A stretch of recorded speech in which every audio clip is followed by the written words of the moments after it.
ಪ್ರೀತಿಯ SSLC ವಿದ್ಯಾರ್ಥಿಗಳೇ, ನೀವು ವಾರ್ಷಿಕ ಪರೀಕ್ಷೆಯಲ್ಲಿ 80ಕ್ಕೆ 80 ಅಂಕ ಗಳಿಸಬೇಕೆಂದರೆ ನೀವು ಕನಿಷ್ಠ ಪಕ್ಷ 4ರಿಂದ 5 ವರ್ಷದ ಹಳೆಯ ಪ್ರಶ್ನೆ ಪತ್ರಿಕೆಗಳನ್ನು ಬಿಡಿಸಲೇಬೇಕು.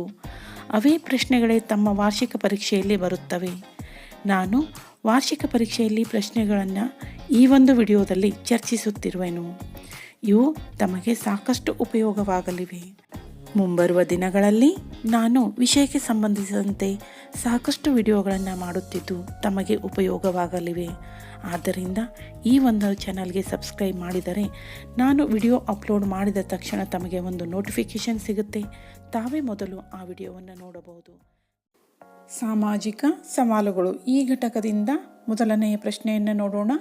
ವರದಕ್ಷಿಣೆ ಎಂದರೇನು? ಇದು ಏಪ್ರಿಲ್ 2015ರಲ್ಲಿ ಬಂದಿದೆ. ಉತ್ತರ: ಭಾರತೀಯ ವಿವಾಹ ಪದ್ಧತಿಯಲ್ಲಿ ಒಂದು ಆಚರಣೆ. ವರನು ತನ್ನ ಮದುವೆಯಲ್ಲಿ ಕೇಳಿ ಪಡೆಯುವ ಉಡುಗೊರೆಯಾಗಿದೆ.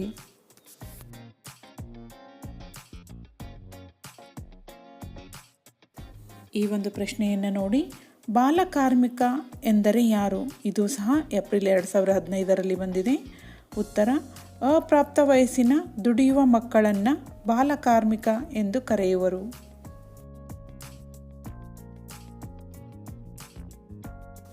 ಈ ಒಂದು ಪ್ರಶ್ನೆ ಜೂನ್ 2015ರಲ್ಲಿ ಬಂದಿದೆ. ಬಾಲಕಾರ್ಮಿಕ ವಿರೋಧಿ ಕಾಯ್ದೆ ಉಲ್ಲಂಘಿಸಿದ ಉದ್ಯೋಗಪತಿಗಳು ಕಡ್ಡಾಯವಾಗಿ ಭರಿಸಬೇಕಾದದ್ದು ಏನು? ಉತ್ತರ: 20,000 ರೂಪಾಯಿಗಳ ದಂಡವನ್ನು ಕಲ್ಯಾಣ ನಿಧಿಗೆ ಕಡ್ಡಾಯವಾಗಿ ಭರಿಸಬೇಕಾಗುತ್ತದೆ.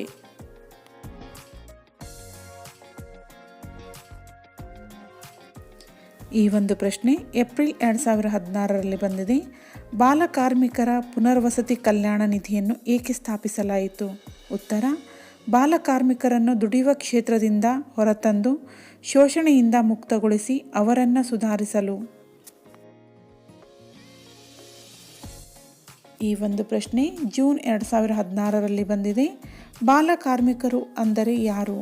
ಉತ್ತರ: ಆರ್ಥಿಕ ಸಂಪಾದನೆಯ ಉದ್ದೇಶದಿಂದ ದುಡಿಯುವ 14 ವರ್ಷಕ್ಕಿಂತ ಕಡಿಮೆ ವಯಸ್ಸಿನ ಮಕ್ಕಳು. ಈ ಒಂದು ಪ್ರಶ್ನೆಯನ್ನು ನೋಡಿ. ಏಪ್ರಿಲ್ 2017ರಲ್ಲಿ ಬಂದಿದೆ. ವರದಕ್ಷಿಣೆ ಒಂದು ಸಾಮಾಜಿಕ ಪಿಡುಗು, ವಿವರಿಸಿರಿ. ಉತ್ತರ: ಸ್ತ್ರೀಯರ ಮೇಲೆ ದೌರ್ಜನ್ಯ, ಸ್ತ್ರೀಯರ ಶೋಷಣೆ, ಸ್ತ್ರೀಯರ ಕೊಲೆ, ಹಿಂಸೆಗೆ ಒಳಪಡಿಸುವುದು, ವಧುವಿನ ಕಡೆಯವರಿಗೆ ಆರ್ಥಿಕ ಸಂಕಷ್ಟ, ವಧುವಿನ ಕಡೆಯವರಿಗೆ ಮಾನಸಿಕ ಸಂಕಷ್ಟ, ಬಾಲ್ಯ ವಿವಾಹ, ಹೆಣ್ಣು ಭ್ರೂಣ ಹತ್ಯೆ, ಹೆಣ್ಣು ಶಿಶು ಹತ್ಯೆ. ಹಾಗಾಗಿ ಇದೊಂದು ಸಾಮಾಜಿಕ ಪಿಡುಗಾಗಿದೆ.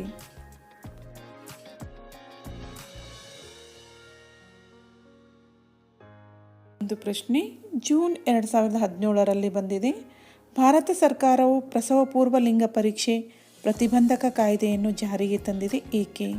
ಉತ್ತರ: ಆಧುನಿಕ ತಂತ್ರಜ್ಞಾನದ ಮೂಲಕ ಗರ್ಭದಲ್ಲಿರುವ ಮಗುವಿನ ಲಿಂಗ ಪತ್ತೆ ಹಚ್ಚುವುದನ್ನು ನಿಯಂತ್ರಿಸಲು, ಹೆಣ್ಣು ಭ್ರೂಣ ಹತ್ಯೆ ತಡೆಯಲು.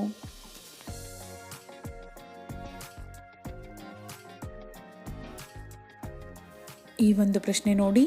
ದೇವದಾಸಿ ಪದ್ಧತಿಯು ಒಂದು ಅಮಾನವೀಯ ಅಭ್ಯಾಸ ಏಕೆ? ಏಪ್ರಿಲ್ 2019ರಲ್ಲಿ ಬಂದಿದೆ. ಉತ್ತರ: ಬಾಲ್ಯ ವಿವಾಹ ಮತ್ತು ಲೈಂಗಿಕ ಜೀತಕ್ಕೆ ದಾರಿ ಮಾಡಿಕೊಡುತ್ತದೆ, ಮಹಿಳೆಯರ ಶೋಷಣೆ, ಲಿಂಗ ತಾರತಮ್ಯ.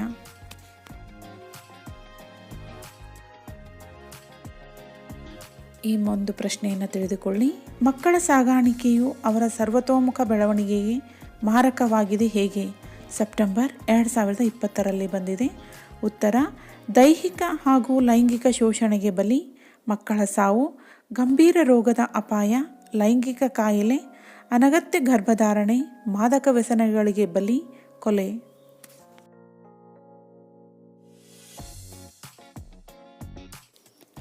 ವರದಕ್ಷಿಣೆಯ ದುಷ್ಪರಿಣಾಮಗಳು ಯಾವುವು?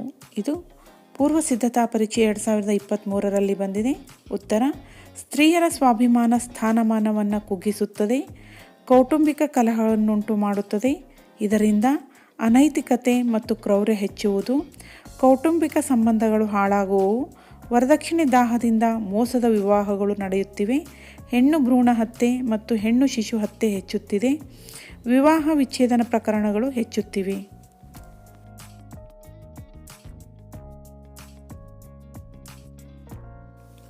ಮುಂದಿನ ವಿಡಿಯೋದಲ್ಲಿ ಭೌಗೋಳಿಕ ಸ್ಥಾನ ಹಾಗೂ ಪ್ರಾಕೃತಿಕ ಲಕ್ಷಣಗಳು ಅಂದರೆ ಭಾರತದ ಭೌಗೋಳಿಕ ಸ್ಥಾನ ಹಾಗೂ ಪ್ರಾಕೃತಿಕ ಲಕ್ಷಣಗಳು. ಈ ಘಟಕದಲ್ಲಿ ವಾರ್ಷಿಕ ಪರೀಕ್ಷೆಯಲ್ಲಿ ಬಂದಂತಹ ಪ್ರಶ್ನೆಗಳ ಬಗ್ಗೆ ಚರ್ಚೆಯನ್ನು ಮಾಡೋಣ. ಈ ಒಂದು ಪ್ರಶ್ನೆಗಳು ತಾವು ವಾರ್ಷಿಕ ಪರೀಕ್ಷೆಯಲ್ಲಿ ಬರೆಯಲಿಕ್ಕೆ ಸಹಾಯಕ ಆಗುತ್ತೆ ಮತ್ತು ಹೆಚ್ಚು ಅಂಕ ಗಳಿಸಲು ಸಹಾಯಕ ಆಗುತ್ತೆ. ಆದ್ದರಿಂದ ಯಾರು ಈ ಒಂದು ಚಾನಲ್ಗೆ ಸಬ್ಸ್ಕ್ರೈಬ್ ಮಾಡಿಲ್ವೋ ಆದಷ್ಟು ಬೇಗ ಮಾಡಿ. ಮುಂಬರುವ ದಿನಗಳಲ್ಲಿ ನಿಮಗೆ ಹೆಚ್ಚು ಉಪಯುಕ್ತವಾಗುವಂತಹ ವಿಡಿಯೋಗಳು ತಮಗೆ ಸಿಗಲಿವೆ. ತಾವು ಸಬ್ಸ್ಕ್ರೈಬ್ ಮಾಡಿದ್ರಿ ಅಂತಂದರೆ ನಾನು ವಿಡಿಯೋ ಅಪ್ಲೋಡ್ ಮಾಡಿದ ತಕ್ಷಣ ತಮಗೆ ಒಂದು ನೋಟಿಫಿಕೇಷನ್ ಸಿಗುತ್ತೆ. ತಾವೇ ಮೊದಲು ಆ ವಿಡಿಯೋವನ್ನು ನೋಡಬಹುದು.